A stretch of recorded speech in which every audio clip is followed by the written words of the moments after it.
Welcome back, heroes. Thank you for returning to us again for another adventure in Mythia. We find our characters headed on the eastern seaboard down towards the city of Bridgewalk, where they have heard the devious sorcerer Pit has used mind control on the local population and scared the hell out of them, terrorizing the city and causing chaos and death. The characters just met with a rather terrifying creature called the Wazalak, who claimed to work within the mysterious Thran engines, which the characters are trying to find the location of, though they think they've guessed a couple of the riddles given to them by Mirban the Wise, the wizard in the tower, who they saved after becoming toys. So, the characters find themselves on the Outrunner, the fastest ship on the seas, and we will go ahead and begin. But before we do, we want to go ahead and thank you for joining us. Ask you to please give us a like and a subscribe. And hit the notification button to never miss one of our videos here on the Homebrew channel. Additionally, do try this at home. And I want to start with a viewpoint that we will probably never get again. The sorcerer Pit looked out through the haze of the Shadow Realm. He saw dozens of potential targets. Dozens of blind fools who went about their days blissfully unaware of the danger that lurked right next to them. While none of them could see him, cloaked as he was in the darkness of this place, he could view each of their faces clearly in the muted daylight across the barrier between the two worlds. He thought it was appropriate that each was cast in a deep, dark fog through the twilight of this realm, likely a perfect representation of the thick smoke of ignorance that existed in their minds. He heard a small ring in the back of his ear. This sound brought him anticipation and fear. A tightening of his chest that came when he was on the hunt for knowledge and prey. He suppressed everything that he was, becoming for a second nothing at all. He could have laid back at that moment and become a shadow, lost forever in the darkness. He almost wanted to. A vicious side of him attacked that weakness, biting it like a mother toughening the skin of its pup. He shrugged that feeling away and was himself again. A smile spread across his lips as he lifted a vial and dropped it. The glass shattering was heard across the divide, and it called the attention of a small boy who neared the broken shards under the sunlight, wondering where it had come from.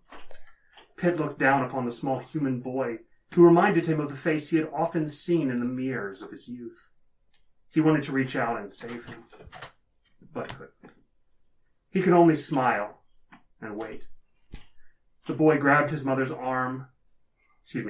mother grabbed his arm and pulled him away from Pitt's invisible form that was already standing over the kneeling child.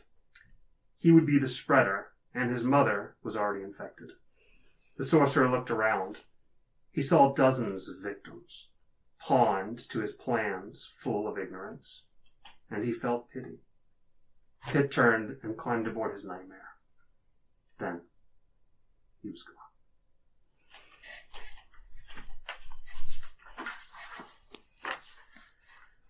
We begin with a bright and early morning the day after the Wazalak tea. The start is a little later than usual, except if it's not, Roland. Have you done training at the normal time today? Honestly, with how disturbed his night was, he probably slept in a little later. Hero is rattling your shoulder at 6 a.m. precisely. Hey, what's wrong? What? Hey, the others don't know about what happened last night. If you say that you slept in, they're going to ask why.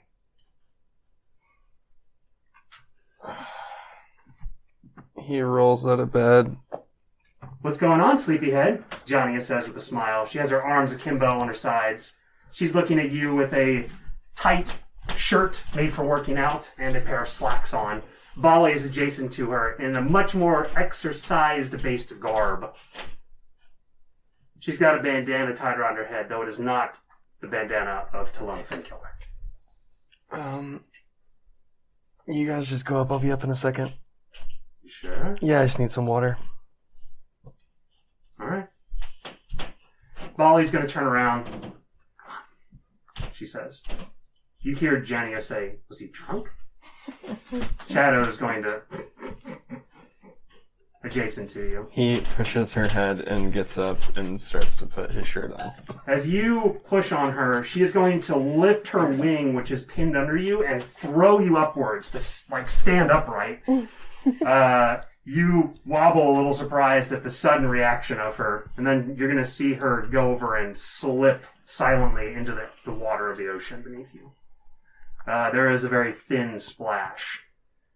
You hear the splash inside your cabin, in fact.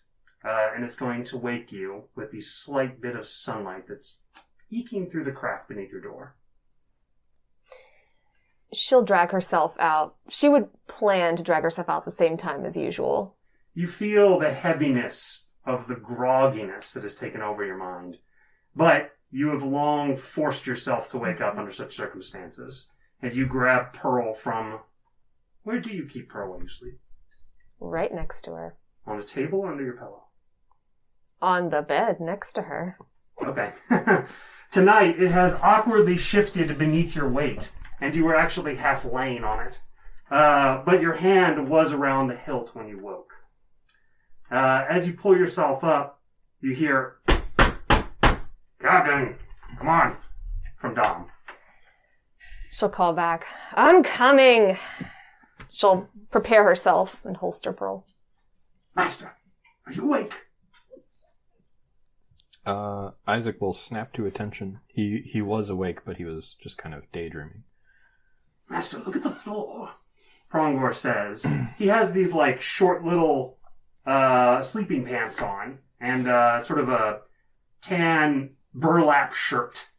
You see under the rise of his right shoulder with his affliction. He does not have his left arm on himself at the moment. But he is looking down at what looks like a swirling black mark, like a fossil, that has been burnt into the floor from where the Wazalak rose out yesterday. So the wood is scorched. Correct. In that pattern. Mm-hmm. Okay. Although the scorching, there is something odd about it. It doesn't look like a burn, necessarily, or at least not a burn with heat. Does it look like a burn from acidity? It's either cold or necroticism. Okay. Prongor, did you see that thing last night? No. Okay. What thing, Master? Are you talking about the skulls? No. Then no, I did not see a thing. There was a thing, though. Was it the godmother? It was not the godmother. We had a visitor in the night. A very quiet one, and I think he left that marking behind. An assassin for you, Master? He was a friend. A friend? Yes. He looks down at the mark. One of the old gang? As much as you probably wish, no, it was something supernatural. Prongor seems to ponder on that. You can clearly read on his face that he doesn't know what to think about you saying that he wished the old gang was back together. So he doesn't say anything at all. Okay. Can I tell that much from his expression? Certainly. Okay. Do we have a rug in here? Can you cover that up with something before the crew notices? They'll probably think it was us and get us in trouble. Maybe I can scrub it away, Master. See if that works. Right. Speaking of which, I don't know why I said speaking of which, he says. Not anything to do with that at all. He's going to pull up a backpack. I have completed it, Master. Perfect for hiding Phalor, he says. He's going to hand it over to you, and you see maybe a 3-foot deep pack with hard sides, sort of a traveler's backpack. Mm-hmm. And at the bottom, he's going to, a false floor, Master. He nods. There's a bit of room. I think we can easily fit Phalor's bones in here. He says, a perfect disguise. That was mighty quick work. He You must have says, spent some late nights working on this. Well, perhaps. I do like to work hard, Master, as you know, he says. I'm afraid I haven't gotten any decorations on the side yet. It's very plain. Will this be a suitable replacement for your last one? Your last backpack? He says, we can carry a little bit less, but we can carry fairly more. I think it's worth it. All right. Go ahead and load him up and see if he fits just okay. He nods. I want you to get used to the weight of him. He is quite a bit heavier than what you're used to. He's going to, look over towards the door as he does so. Master, before I do that, have we taken any precautions on the journey up route? I have not yet been able to think of anything. But I shall ponder on it, Master, and try to get one of my brilliant ideas. I would appreciate that very much. He nods. Must not let her find out. That is priority number 1. I hope nobody knows, he says. Only me, you, and the old crew. He nods. Juniper. Oh, yes, sorry. Zarafen is adjacent to you. He has come into the bedroom now, although he didn't originally sleep in here. Or he doesn't sleep at all, so... he was keeping Dom company most of the night. Are you awake? June actually woke up before they all did. This was nothing new for her. She's been writing. She goes, of course. Journaling? Of a sort. This is an interesting crew. He says, sitting down on your cot, adjacent to you. She has a hammock, by the way. Hammock? So is he sitting on somebody else's cot? No, he'll just be standing then. Okay. She goes, yes, they are. You're going to see him sort of crane his neck to look around at the empty cots around him. So, Dom said that you and him have talked quite a bit. About nothing that he wants, but still. He's a very curious individual, but he's very good at... he's relatively good at chess, and he's pretty knowledgeable of tea. Seems a little unfair, you know. I think you have a lot more practice than they do. Well, the best way to learn is through experience. You would I say believe that you said that originally. We had a lot When less you experience trounced back me. then. Well, I wanted to speak to you about your companions. Going to have to be a bit more specific, considering how many there are. He's going to look towards the door. Thaumaturgy slowly closes it. Isaac. What of him? He's a murderer. Technically, so am I. Most people on the ship. He says, you didn't murder somebody. I heard him yesterday. At the edge of my vision, him and his servants spoke upon a previous murder. Somebody's mother here on the ship. I knew it. I'll admit to listening into him after Roland said that he was a villain. I got suspicious.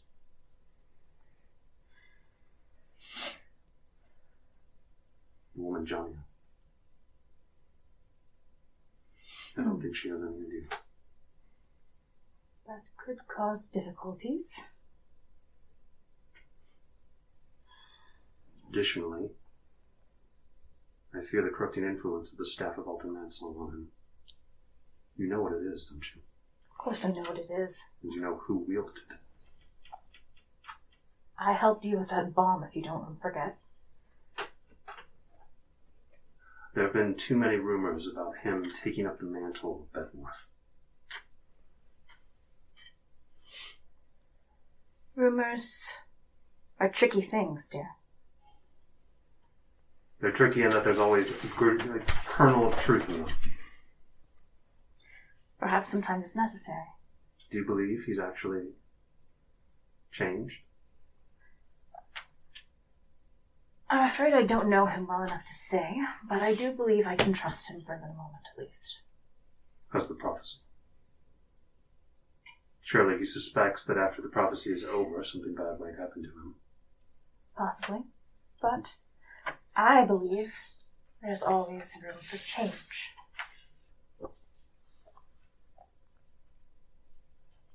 His fate is not declaring he is evil. Thus, it is a choice, and if he chooses to change, I will help to support that change. He intentionally said that he would hide the murder. I sincerely doubt he knows how to reveal those things, and I'm sure he's scared. You're fine with that.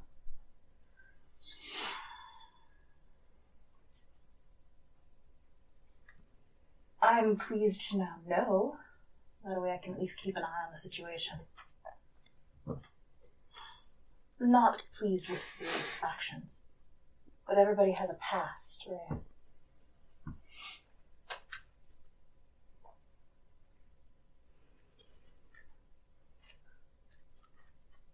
I know what Cassian said about him. That he was a man in the midst of a choice. I don't know if he's made it yet. Well, I think he's in pretty damn good company to be inspired to do so.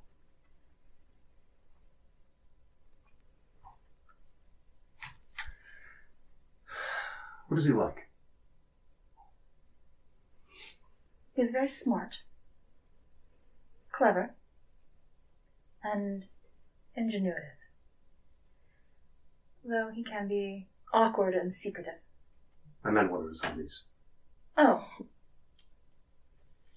Well, he likes to build things for his fate. Does he drink? Probably only the finest vintage. He's, quite prissy. All right. Although I do believe that, the good captain is trying to roughen him up a bit. Perhaps a trip to Toggl's vineyard would be in order.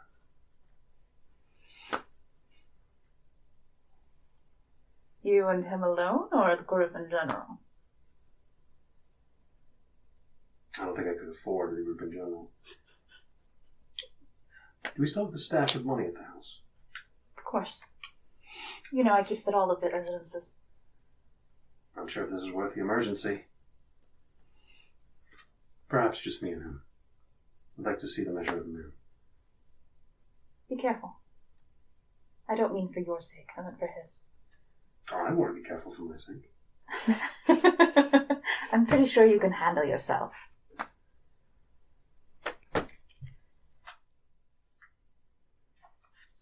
Clebe is doing squats. Walks is adjacent to him, and as you hear,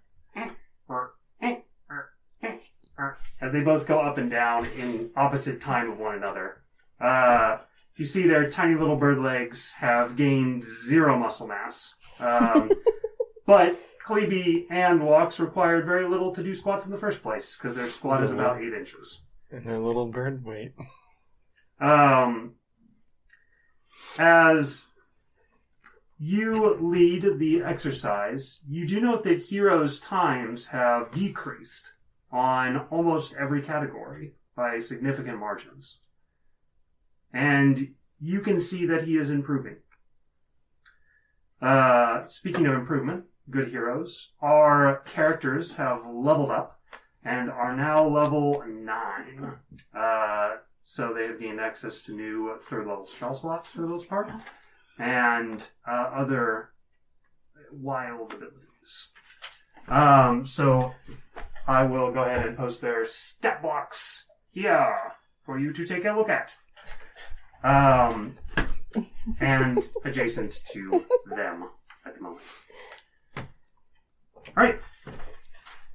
And We will continue.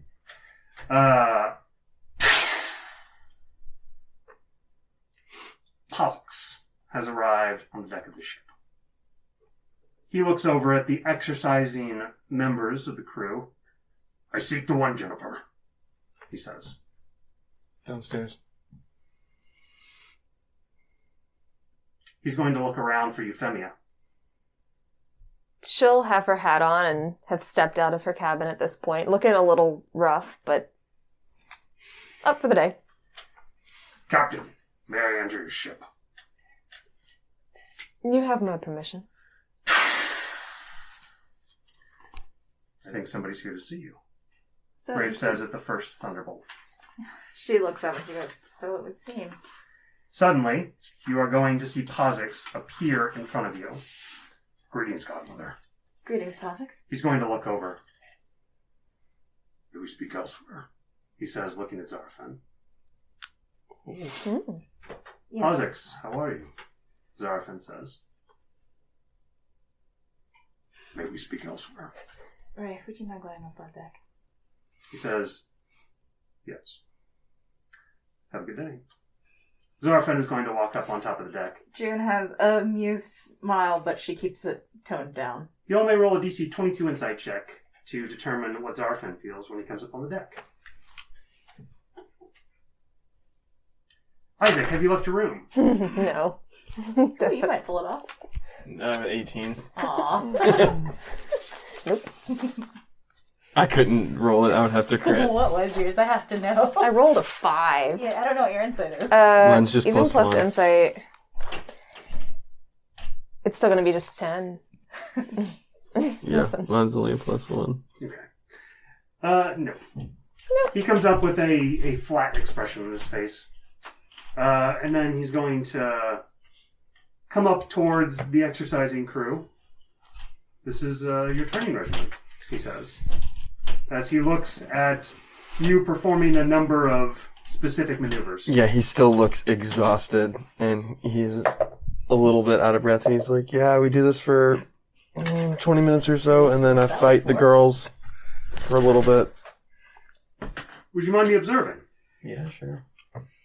He's going to look towards Jania, Bali, Klebe, and Walks. Walks is going to run up towards him. You watch? He goes, if you'll let me. Yeah, you can watch. I get very strong, he says. As he puts his feathers out and kind of flaps them a little bit. Big muscles. Bali sort of looks a little awkward, but she nods. And Johnny is like, yep. She clearly understands why he would want to watch. She definitely understands. You see a lot of whispering going on between Bali and Johnny. But they are extras. Mm-hmm. Downstairs, Pozix is, now that Rafe has gone, he is looking at the creaking boards that certainly signify his footsteps upstairs. We must speak on the Loxno roads. Okay. I would have him back.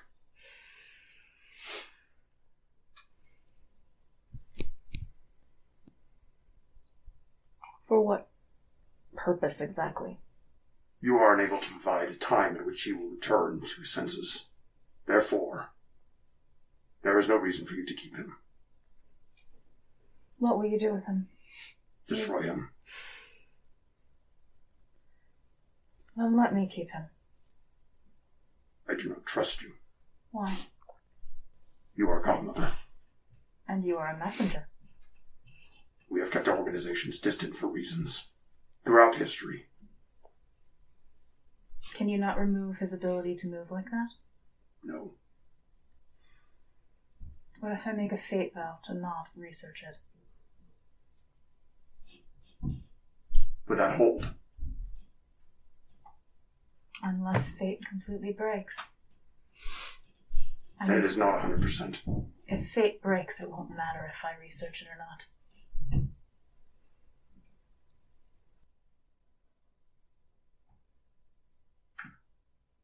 He's going to consider. You see his eyes begin to fluctuate so fast back and forth that they become a blur in his head. Can I insight him? Yes. I'm sure this won't really do anything, but we'll try it. Wow, okay. Maybe it will. DC 26 crit. 23. Okay, yeah. Rare occurrence. It's the goal. You're going to guess you see a hesitation to make a fate oath. You're not sure if he doesn't like them, or if there's some maybe reason that he is unable to make one.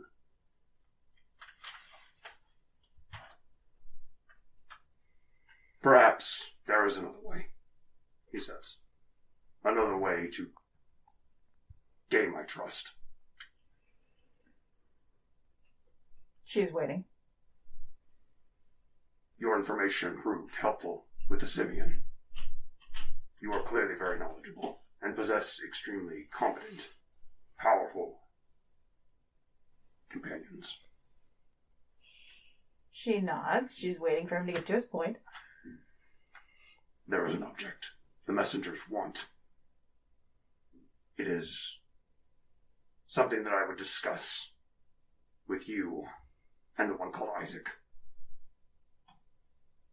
What is it? I will discuss it once Isaac is here.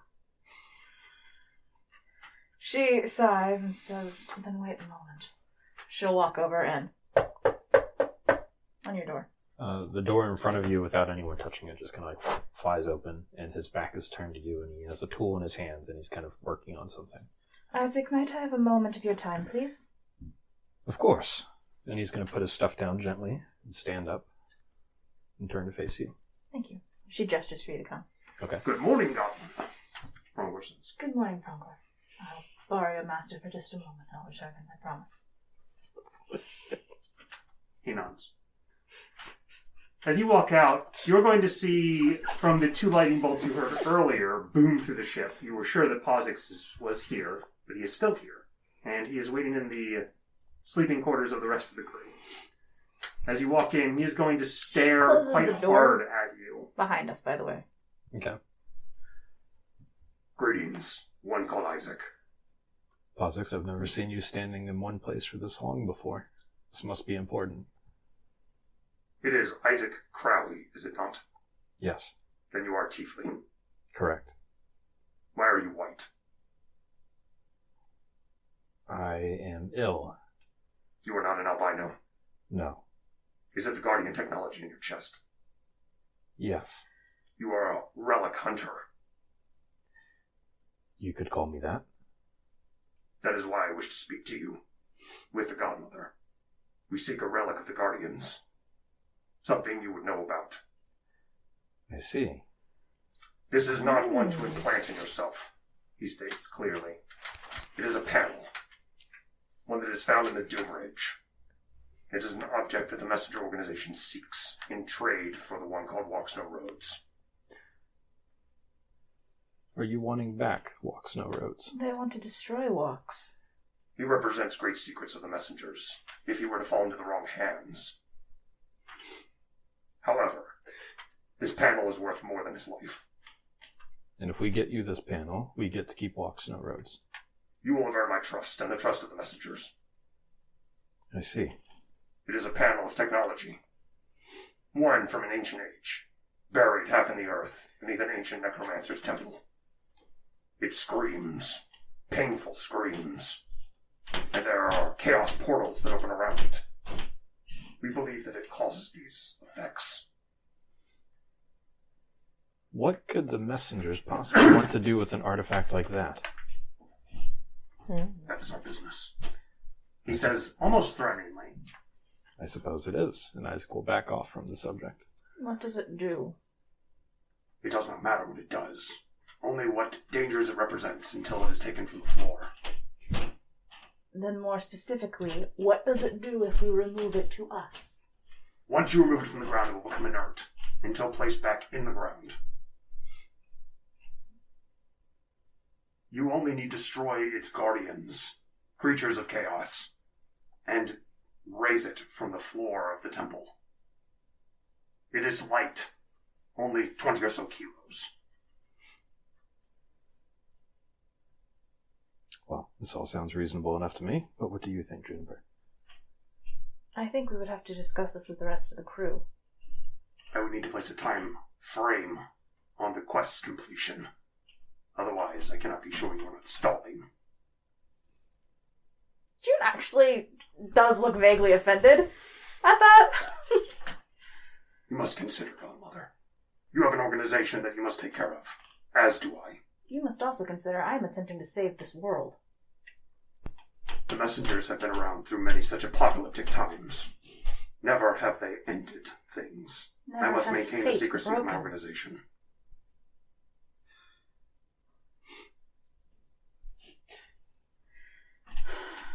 You go to the city of Bridgewalk. The Doom Ridge is not far from there. We do go to Bridgewalk. I will speak with the crew. I will contact you tomorrow with our plans. I will place a 3-week time frame on the quest. If you do decide.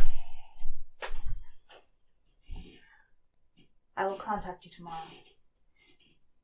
You know, I wish for assurances that after this quest is completed, you will never come for him again.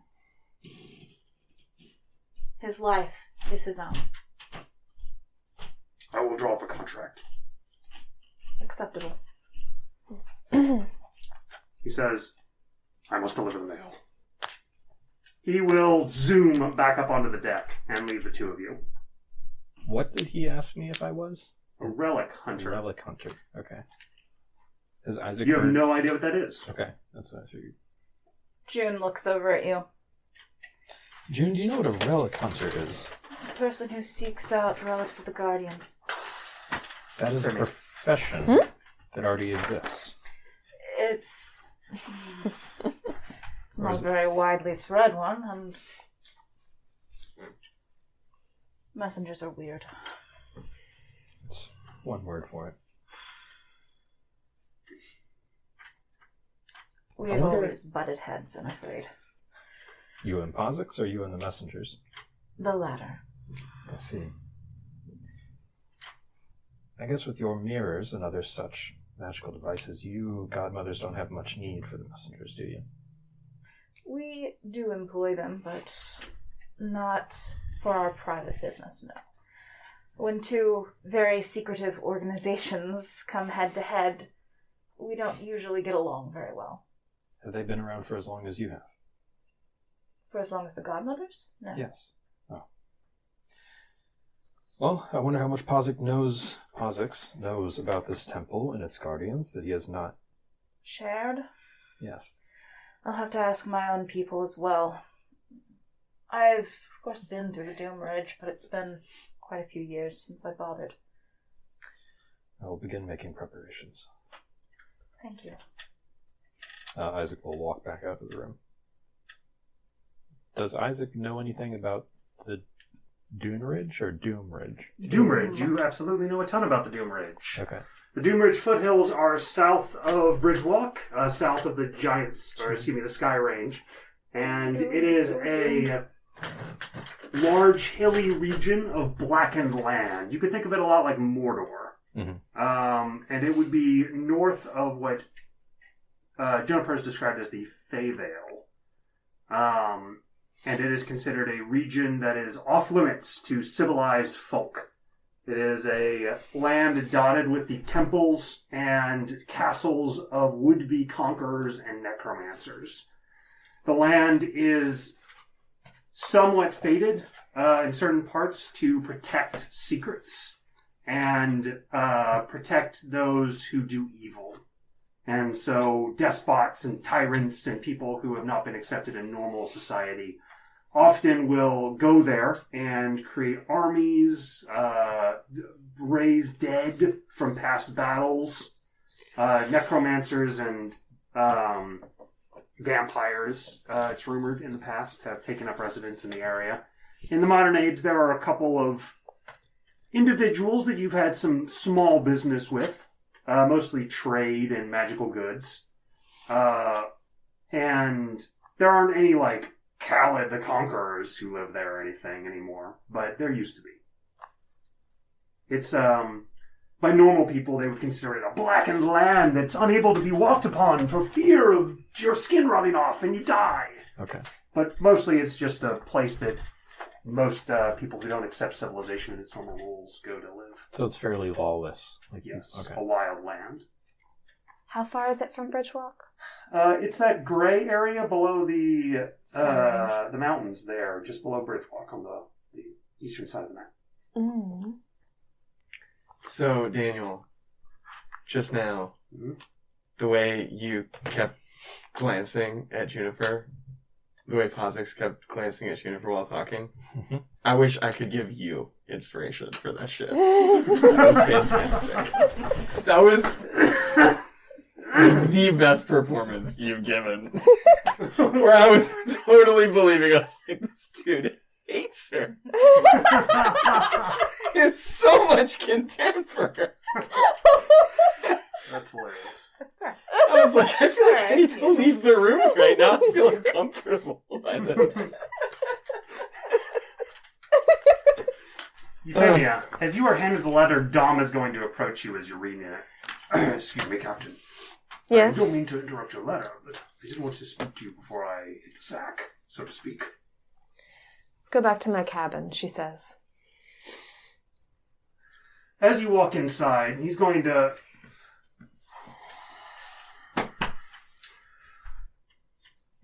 So, Zarafen is an angel. Or wraith, as I should say. And He how- was awake last night during the Wazalak's arrival, in which the Wazalak said, get the godmother and the angel. Well, she sits down. I suppose nothing can ever be hidden from you for very long. Well, then I must ask, Captain, why do you keep trying? You make an excellent point. Honestly, I didn't think it was my secret to tell. I can understand, Captain, not telling Levy or Jonia. They have hot heads. But this old dwarf has been alive for nigh 300 years now. I have seen my share of crazy shit. And if I'm going to be an advisor, as my brother intended, I have to know things. I want to be as helpful as possible in this quest. I'd like to be kept in the loop.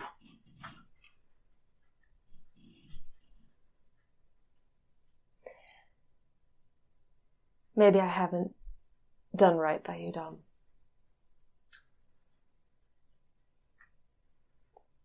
I don't mean to be a prickly old man, he says. I don't think you can help being anything but what you are. I've already gotten knocked out by a frog for this quest. So I imagine I'm going to get beaten and battered.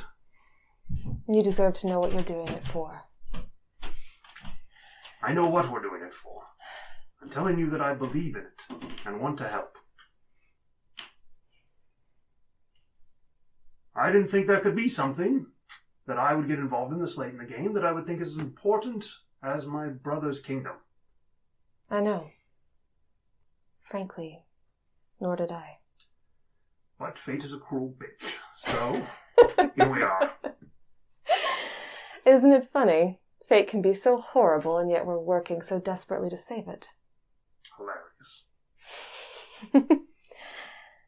I've noticed you've gotten close to Juniper. I wouldn't say close. She's got me stiff-armed at about 20 feet. The girl is more frigid than a cold winter. Honestly, I'd say I know more about that angel Zarafen than I do about her. She is a mystery. What do you make of her? Well, let's see. I don't know her age, her gender, what she looks like, her fate. I know that she likes tea and sweets. So there we go. You may have discovered her secret weakness. Not so secret weakness. Perhaps it would be a weakness if she ever ran out of either. That'll never happen, don't worry. Achoo. Yuffie puts her hand out. I don't think she needs or wants a friend, he says. But I think I will continue to enjoy her company. In truth, you think the one who I think needs a friend is that Isaac. Honestly, I've been considering that too. He needs a little help, she says. Oh my god. He goes, Everyone talks about me. I was thinking the exact same thing, Captain. Oh? And Not quite in the same way that you meant, of course. He says, as a matter of fact, I was about to speak to him right now. If we are amenable with what I spoke of earlier, then I will head to bed. when you wake, I have something else to discuss with you, she says. Indeed, he says. Thank you, Captain. Isaac, are you in there? Dom says. Dom? Brongor, did you know Dom was coming? Suspicious. Act natural. And then Isaac will... He's going to turn. Incredible.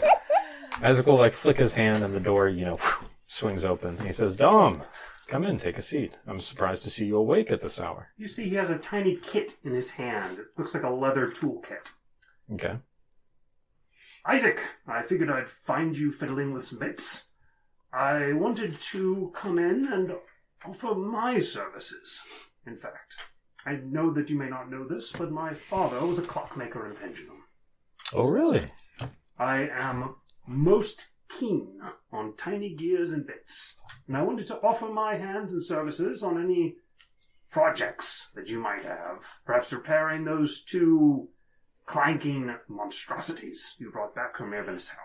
Well, color me intrigued, Isaac will say, and he'll gesture in front of him where he has one of those clanking monstrosities laid out and opened up, and it looks awful on the inside. My father once broke these down in order to get at their gear pieces for tiny watches that we were incapable of forging the gears small enough for. That's quite impressive. He's going to lay out a little toolkit with a number of spikes, little clockworking tools, tweezers, and other things. I keep them in my chest, but I figure that if we're going to be working together, perhaps you would like to use them. Many of these are very specialized tools that I definitely don't have my own pair of, at least not here on this boat. It would be very appreciated. He says, well, perhaps we can discuss it more after I wake. I'm about to hit the sack. That sounds like a plan. Thank you, Dom. Thank you, he says. He's going to head out.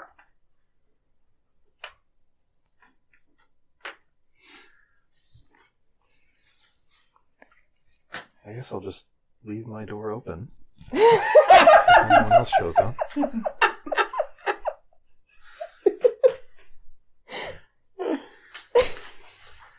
Actually, yes. June is going to reapproach you. Sorry. Okay. You'll notice that Isaac he's now using a different set of tools given to him by Dom. And he's shifted his workbench so that instead of his back towards the door, he's now facing the door. June did note that and smiles because she saw Dom walk past last time. Looks like you're having quite the busy morning. Yes, I've been somewhat popular today. How can I help? I'd like a word in private, if we can. Is She this... actually looks at Prongor and she doesn't mind if he's there. Oh, well then, take a step forward. I'll shut the door behind you. She just does it herself. Oh. She just does this and it closes on its own. This is a awkward conversation, but I feel like it's kind of important. Can't be more awkward than what we had with Pozix. Oh, it is. Now I'm terrified. She looks between both you and Prongor. When it concerns the cohesion of the group, I always put that first. Isaac will narrow his eyes at you. He thinks he knows what you're saying.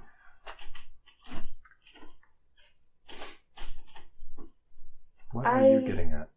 Here there is a history between yourselves and Jania.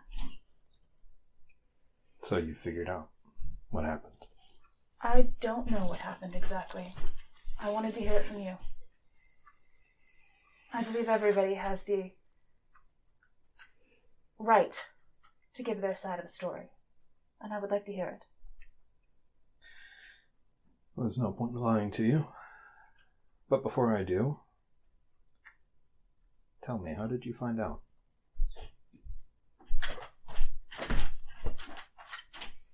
A friend overheard you.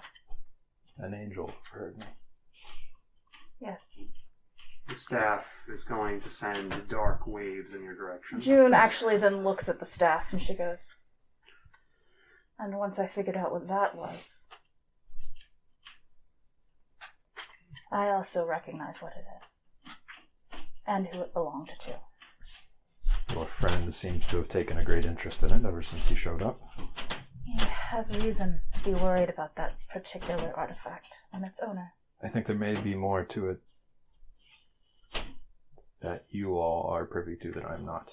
But we can discuss that later. You came for a story, and so I'll give you a story. Hang on. Then pause there. Pausing. Up on the deck. Zarafen is going to approach you. Hero, I'm impressed, he says. I've never seen a meek move like that before. Thanks.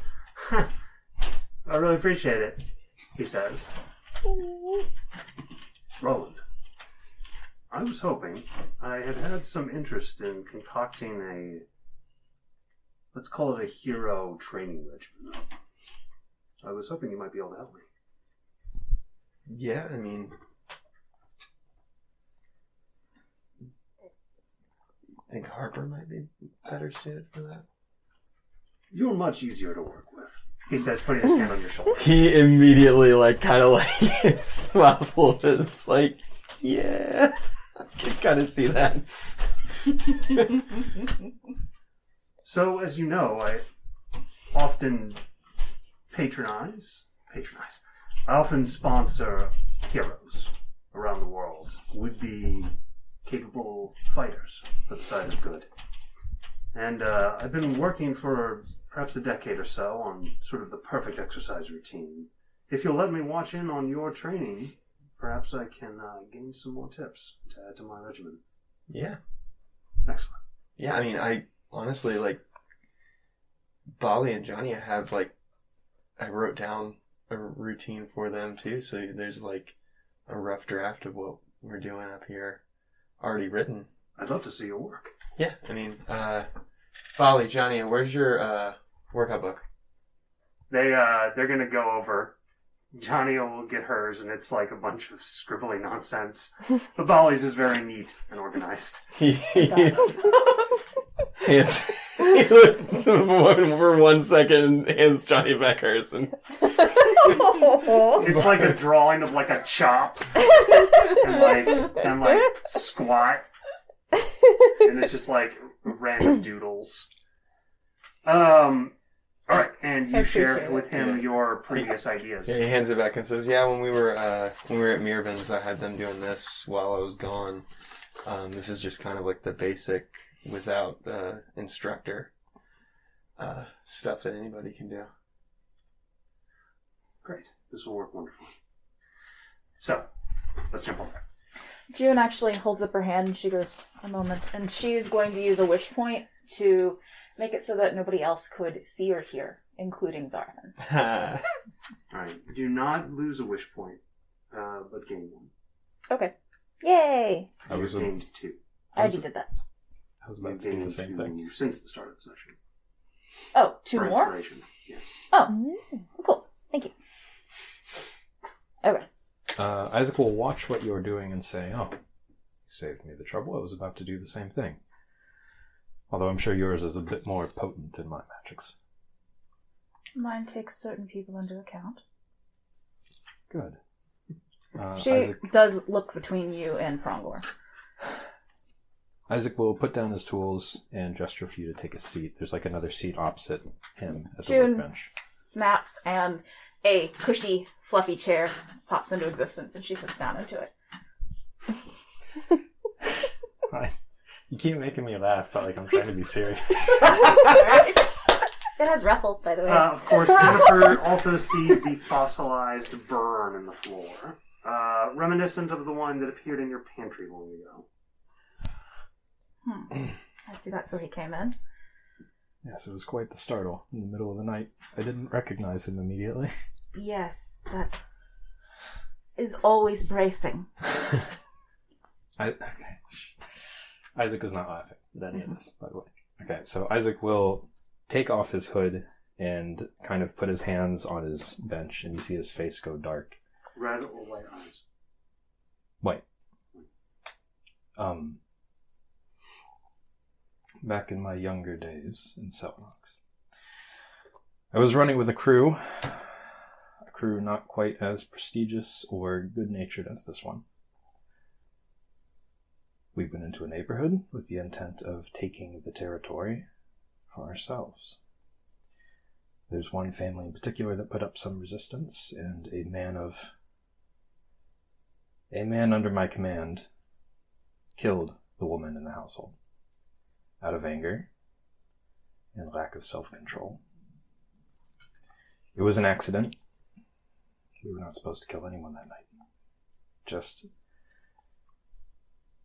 ruffle some feathers and make some noise and spur up intimidation. I don't know whether or not to make you roll deception. Were casualties not part of the plan? Or were they an expected problem?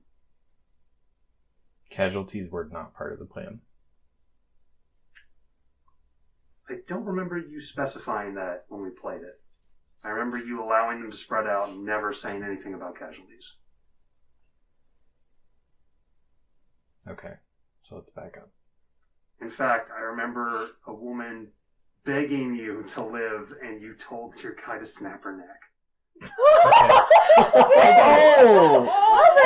I don't remember that part. I do remember that. She was begging for her life, and you had to kill her. Well then. I remember going to chase people out of the neighborhood. I don't remember commanding anyone to kill someone.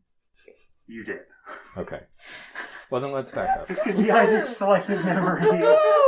Yeah, I was saying, people remember things different, especially if they did something Isaac very wrong. says, me and my crew went into this neighborhood to take the territory for ourselves, and there were some casualties. One of them happened to be, what's her name? Janya. Janya's mother. Her and Prongor share a common background and have been bonding a bit over that, and it's through that that Prongor was able to figure that out.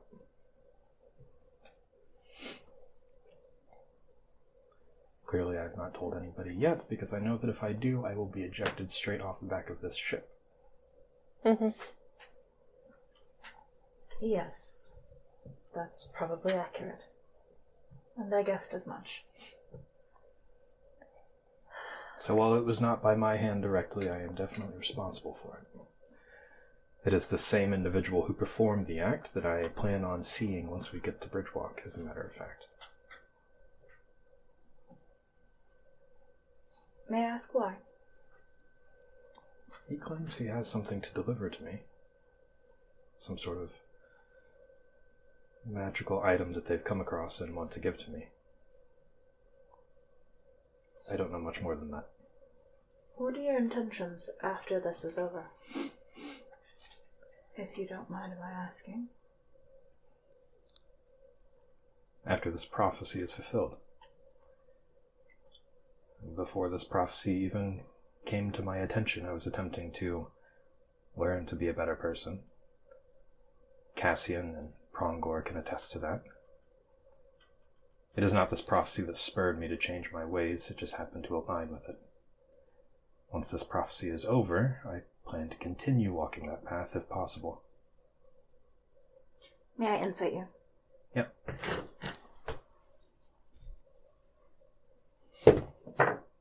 16? He's being honest with that answer. He's not even trying to deceive you with that. Kind of figured, but June's being careful. June has kept her face extremely straight during all of this, basically giving nothing away. But at the end, when you say that you do intend to, and she believes you, she smiles and says, I had hoped that was the way it was. I was not so naive as to think that I could run away from my past entirely, or that it would not come up and haunt me while we're traveling together. But I just wish it was not in a way that is so unfortunate and painful for some of the parties involved. I'm no stranger to the feelings of grief that come from my victims, but it has been quite some time since I've had to deal with it. She nods. And you, Prongor, what is your take on all of this? She looks at him.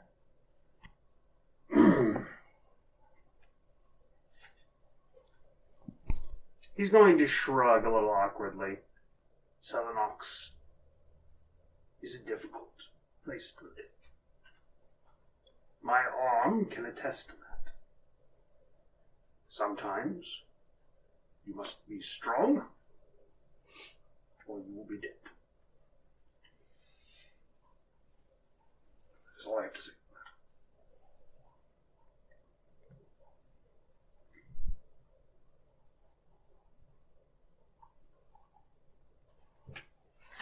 Your But- loyalty does you credit.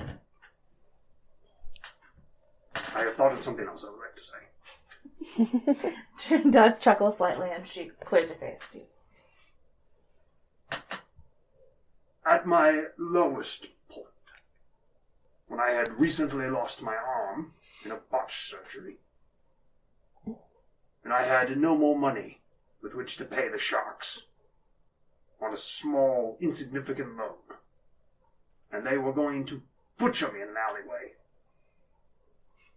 It was an act of kindness which saved me. June glances over at Isaac, knowing pretty much where this is going. Sometimes, if the strong are merciful, they can change the world.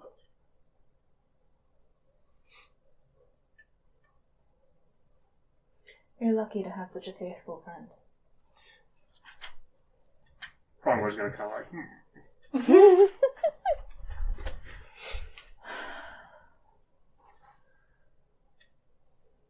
That being said, we are going to need to figure out how to deal with this information, because it will eventually come out.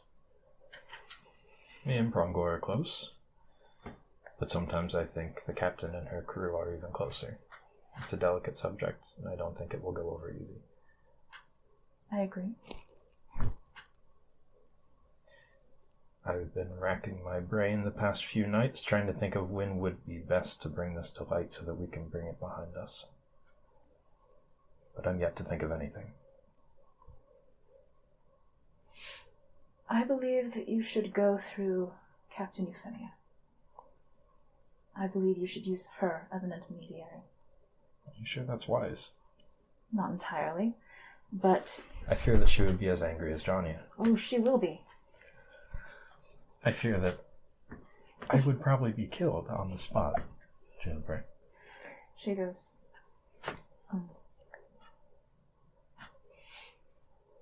Yes. What makes you so certain that this will come to light all its own eventually? Why not just keep it a secret? Everything comes to light eventually. Everything rises to the surface, no matter how much you wish to keep it down. Is it that friend of yours that's going to tell everybody? No. Rafe wishes to get to know you better. I believe he will propose a trip soon for you. Oh, that's worrying. I've befriended one angel before and dodged death by their blow. I suppose I can do it again. Rafe is a bird of another feather. He is not like any angel you've ever met. I can already say that for certain, yeah. alright. We're going to go ahead and pause it there, Noble Heroes, and we will take a stop here for the time being. We wanted to ask you to please like and subscribe to the channel. We really appreciate it. And do try this at home.